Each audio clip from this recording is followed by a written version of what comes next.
Labadiena, mano vardas Tomas Lagunaičius ir šiandien mes kalbėsime apie evoliucinę psichologiją. Žmogus, jis turi ne tik tai tą žmogišką savo prigimtį, jis turi tą ir vadinamą gyvūno prigimtį. Kaip mūsų fiziologija, anatomija ir kiti, vadinkime jos dvasiniai dalykai, įtakoja mūsų gyvenimą. Ko gero labai stipriai. Aš norėsiu paliesti keletą temų, kurios mano manimu yra labai svarbios ir kurias tikrai reikėtų atkreipti dėmesį. Tai dabar, iš principo, žmogus kaip gyvūnas yra pakankamai tingus.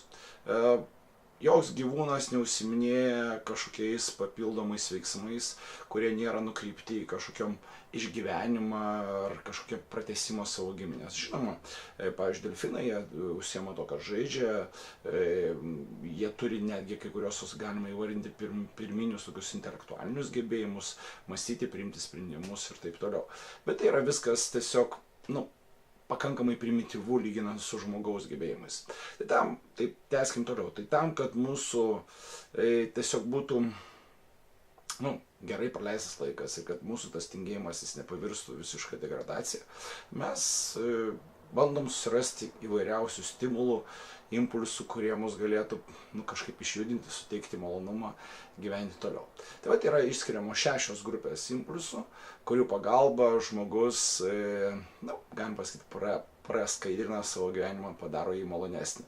Tai dabar tiesiog galite juos susirašyti, pasidarykite tokį liktai diagnostinį testą, galėsite analizuoti, kokius jūs dažniausiai naudojate impulsus, kad paskaidinti savo gyvenimą.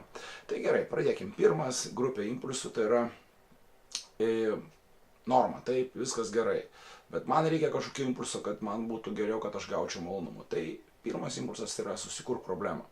Susikurk situaciją, kada jinai nėra problematiška, bet tu sąmoningai susikuri problematišką situaciją ir joje tada pradedi veikti ir tada tu gauni papildomų impulsų, sėmimų, gali parodyti savo mistiškumą ir visus kitus dalykus. Tai duosiu žmogišką tokia labai paprasta pavyzdį, tai yra, kada jūs tiesiog dirba darbe, bet jūs kažkokiu momentu užsimanot padaryti karjerą. Tai tam, kad karjerą padarytumėt, jūs turit mokytis, jūs turit ten daryti kažkokius veiksmus, ten kurti projektus. Nors iš principo jums išgyvenimui tų visų dalykų nereikia, bet tam, kad praskaidrinti savo gyvenimą, jūs susikuriat kažkokias problemas ir bandote ieškoti įvairiausių sprendimų. Gyvūnų pasaulyje, jeigu, pavyzdžiui, gyvūnas jisai sotus, jisai gali pagalvoti, kaip čia galima būtų gauti kažkokį papildomą impulsą, tai jisai, pavyzdžiui, šuonė, jis atneša šeimininkui ten pagalį arba kamuoliuką ir sako, mesk, aš ten bėgsiu atnešiu, tiesiog, kad būtų kažkokie papildomi impulsai. Tai dabar paprastas klausimas, jūs to užsiiminėjat ar ne? Ar jūs ieškote tokį impulsą, kad jie jums sukeltų kažkokį malonumą didesnį vieną arba kitą? Gerai, jeigu jau turite atsakymą, paanalizuokim antrą grupę impulsų. Tai yra impulsai, kuriuos mes, jeigu jie buvo malonus, mes norim juos pastoviai kartoti. Tai pavyzdžiui, jeigu mums patiko kažkoks tortas, tai mes tą tortą pastoviai valgom, laikas nuo laiko kartojam, patiko nueiti į spa, mes grįžtam į tai. Tai visos tos vadinamos rutininės besikartojančios veiklos, kurios teikia mums malonumą, yra skirtos tam, kad mes gautume kažkokių pozityvių impulsų, kurie mūsų gyvenimą praskaidrintų.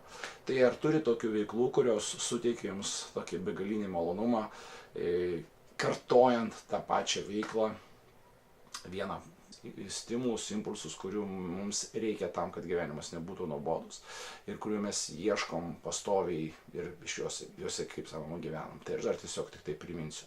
Tai pirma grupė impulsų. Jeigu viskas tau gerai, tada tu ieškai problemų ir jauti, kad gyveni. Antras dalykas, jeigu tu kažkur tai pajutai malonumą, tu jį kartoji ten iki vos neparpimo. Trečias, ieškai visada naujų impulsų, naujų patyrimų, naujų kažkokių išgyvenimų. Ketvirtas, tu nori, jeigu tu negauni to, ko tau reikia, tada ieškai pakaitalų ir tie pakaitalai pakeičia tavo tą pagrindinį impulsą ir tu gauni kaip lyg tai kompensaciją. Penkta grupė, paprasta, nesudėtinga impulsą, tu padarai labai labai sudėtingą, paaugini jį visokiam papildomom veiklom ir visokiais kitokiais dalykais ir tokiu būdu jauti malonumą. Ir ketvirtas, jeigu impulsai yra per daug stiprus, tai juos reikia išmokti slopinti. Yra būdai, kurie užslopina jos ir tai suteikia malonumą ir jie nėra pavojingi jūsų sveikatai. Yra impulsai, kurie mus greuna. Tai tam, kad jums nenuobodžiautų, pasiskirstykite savo impulsus šešias šitas grupės ir pagalvokit, kaip galėtumėt savo gyvenimą paskaidrinti. Neužmirškite, mes turim įvairias pusės, mes nesam tik tai socialiniai, psichologiniai, bet mes, žinoma, esame ir fiziologiniai gyvūnai ir netgi ekonominiai gyvūnai.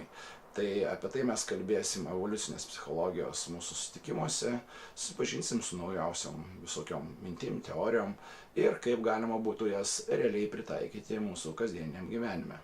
Iki malonaus susitikimo.